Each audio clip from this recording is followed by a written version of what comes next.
26 i migranti arrivati qui a Milano ed accolti nella ex scuola Caorliega, molti di loro arrivano dall'Africa, Burkina Faso, Egitto. Tra loro anche 4 tunisini, con la maggioranza proveniente dall'Africa subsahariana, tutti arrivati direttamente da Lampedusa. A gestire l'accoglienza la cooperativa del Padovano Un Mondo di Gioia, su incarico della prefettura di Venezia. E da qui che una ventina di giorni fa il primo cittadino aveva deciso di rispondere affermativamente alla richiesta di Michele Di Bari. Io dico, noi sindaci dobbiamo dare una mano, dobbiamo collaborare, girarci dall'altra testa non è una buona scelta.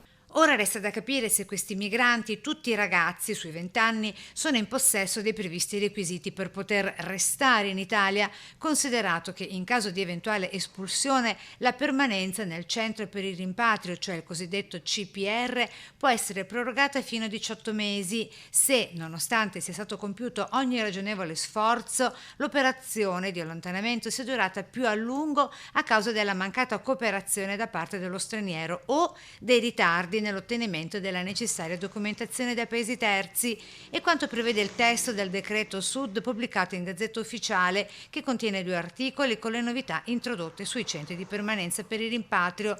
Per il sindaco Baggio la questione CPR resta ancora nebulosa.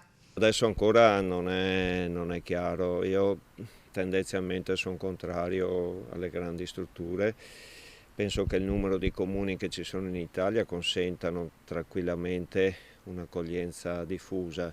Certamente l'esperienza di Lampedusa dimostra che quando gli arrivi sono tanti, nella fase di prima accoglienza bisogna avere una struttura che abbia capacità rispetto alle quantità che arrivano. Quello che è importante però è che poi queste persone trovino un'accoglienza strutturata e progettata.